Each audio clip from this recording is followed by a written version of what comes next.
You may have realized that being healthy feels different than it did in the past now that you're over 50. If you want to maximize your health potential but don't have time to read through overwhelming pages of Google links, this is the show for you. Welcome to Healthy Tips After 50.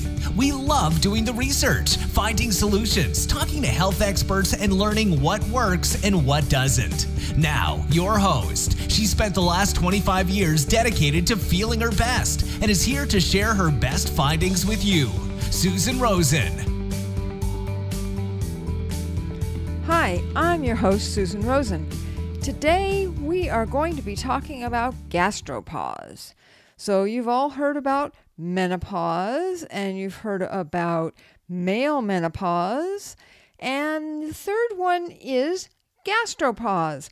And what gastropause is that as you get older, your stomach, as with everything else in your body, starts to slow down in the amount of stomach acid that it produces.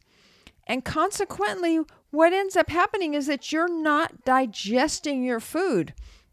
And a lot of the time, when your stomach starts to bother you, or you have some of your food coming back up through your esophagus and burning, you'll go to the doctor and the doctor will say, "Oh yeah, you got too much stomach acid, so we're going to give you these prescriptions." Well, most of the time, that is not the problem. The problem is that you don't have enough stomach acid. And so your food is starting to sit in your stomach, and it starts to create its own issues, and then it starts to come up because it's not able to dissolve enough to go down into your intestines. Interestingly enough, there was a 1932, that's 32, research publication that the Mayo Clinic did, and it was titled "The Normal Range of Gastric Acidity from Youth to Old Age." And they talked to and did tests on 3,300 research volunteers between the ages of 20 and 79.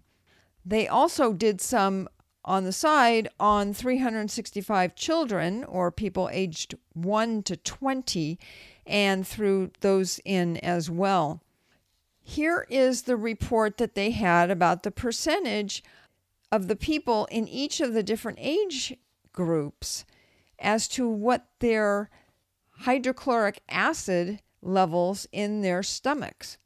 It's interesting that, as was to be expected, the frequency of the problem of not having enough stomach acid or hydrochloric acid started increasing in both sexes, male and female, until the ages of 60 to 69. And they decided and said that the reason that the number of people went down after 65 is because those people who had the suboptimal level of stomach acid had died of other causes, because all of the food that your body gets and that needs comes through your stomach. And if you can't break it down, then you can't get all of those good vitamins, and you're not going to be as long-lived because you don't have those gastric juices that help with digestion. And that means that you're not digesting your proteins, you're not digesting your fats, and you're not getting those building blocks and amino acids that you need in order to get your body healthy and keep it healthy. The levels that they found in people, remember this is 1932, was that in the 20 to 29 age group, there were 5.7% of men and 10.8% of women who had low stomach acid. In the 30 to 39 group, it was 8% for men and 21% for women. So you can see it's already starting to go down. 40 to 49 years old, men the level was 22.7%, and for women, 32.6% had low stomach acid. From 50 to 59, it goes up to 38.3% for men, 40.9% for women, and at 60 to 69, men were up to 49.8%, that's almost half, and women were 59.2%, and that's over half. And then when you get to the 70 to 79 group, men have dropped down to 42.2, and women have dropped down to 35.5. And again, the reason that they gave as a possible explanation was that the people over age 65 who had tested with low or no stomach acid were starting to have issues and probably just don't live as long. And you're probably thinking to yourself, well, how does this affect me? I think that you probably should pay attention, because if you go to your doctor, to just the normal doctor and not to a holistic or natural doctor, someone who is versed on the more natural and not quite so heavily dependent on the pharmaceuticals and the pharmaceutical companies for what they give you, that you'll probably be given something that suppresses your stomach acid. I know that that's what they tried to give me many years ago when I went in with heartburn. And luckily, I had an allergy reaction to it, and so I stopped taking it because they gave me Nexium. At that point, I started doing a lot of my own research and trying to find out what was going on and what I could do on a different level to try and help my heartburn. And that's when I found a book that is called Why Stomach Acid is Good for You.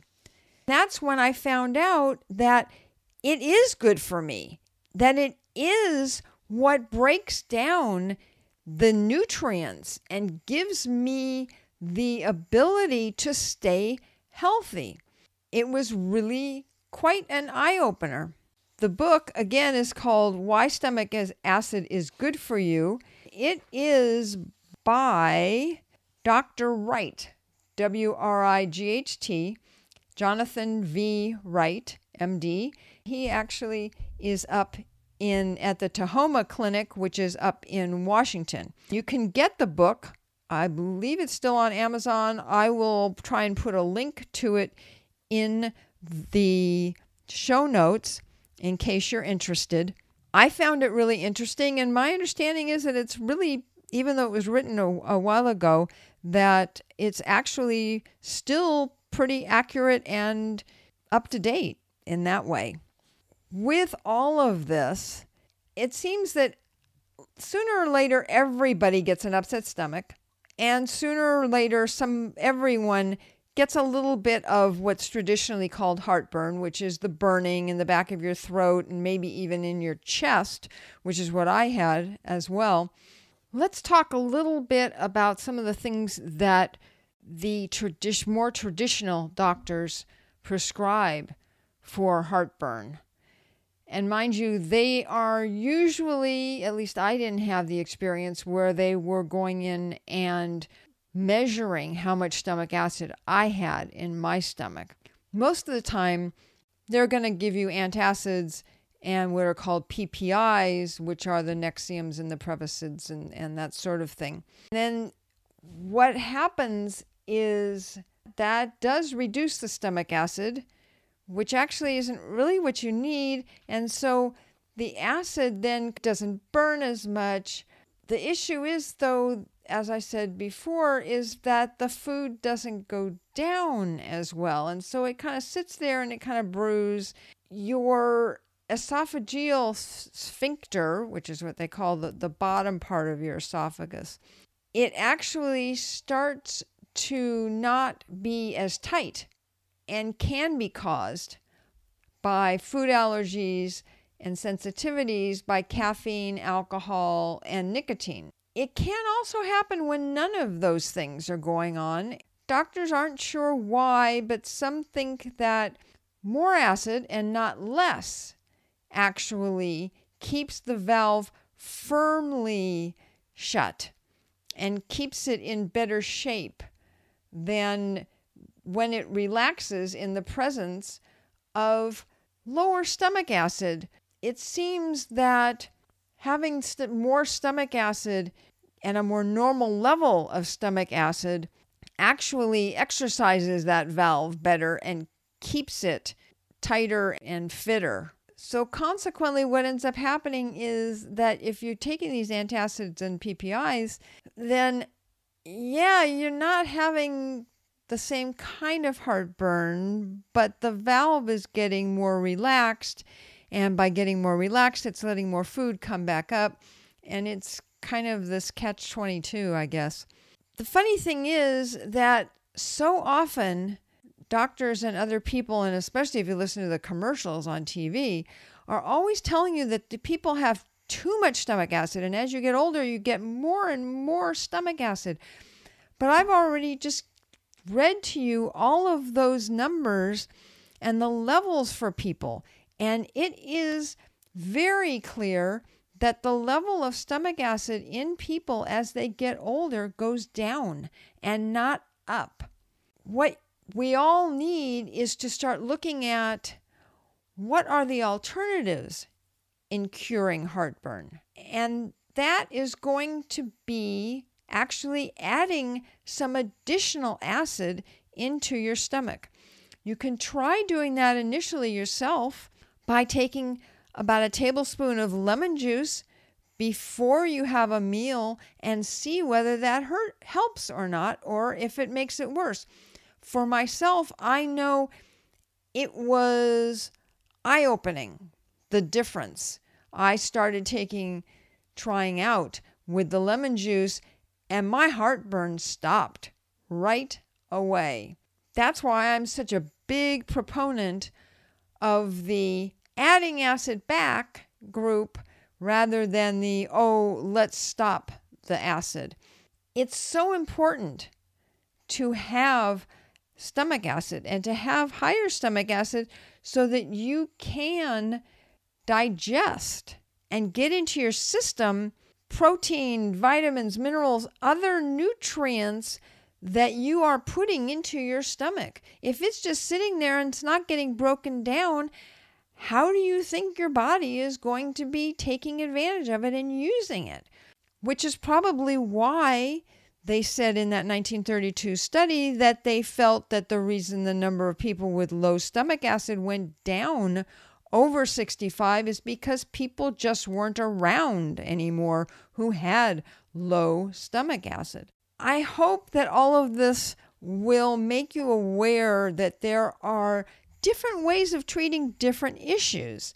There are some things where it's definitely good to go to a regular doctor or hospital or whatever, but there are also a lot of times where it's better to go to a functional medicine doctor who can do both and do whatever is going to be the best for you. And in this situation, I think a functional doctor is going to help more so with the stomach acid because they're going to be treating you with more of the items that have been in use for many, many, many years before they started developing all these pharmaceuticals. So find yourself a functional medicine doctor. You know that you should always get more than one opinion about a lot of things, this being one of them. And if your heartburn is really, really bad and it really doesn't help, I'm not talking about if they give you Nexium, but if some of these other things don't help, then go in and ask the doctor tell them that you want to get your stomach acid level measured. That would be the best place to start and to figure out what kind of help you need to get your stomach into the best shape that it can be. Don't forget, I am not a doctor. I am only telling you what I've learned and what my experience has been. definitely go see your own doctor. Go see a functional medicine doctor if you're not already. Or perhaps your doctor will already be looking at this way and not be wanting to hand you pharmaceuticals just as soon as you walk in the door. That's it for today's show. Leave me a comment. Would love to hear from you. As I say, I will put a link in the show notes for Dr. Wright's book. It's a very small book, very readable, and lots of great information in it. And I will see you next time for Healthy Tips After 50. This has been Healthy Tips After 50 with Susan Rosen. To stay on the cutting edge of the most effective health strategies, subscribe to this podcast and let us know what you thought of the show with a comment or like on iTunes. Visit healthytipsafter50.com for this episode's show notes, more resources, and free offers.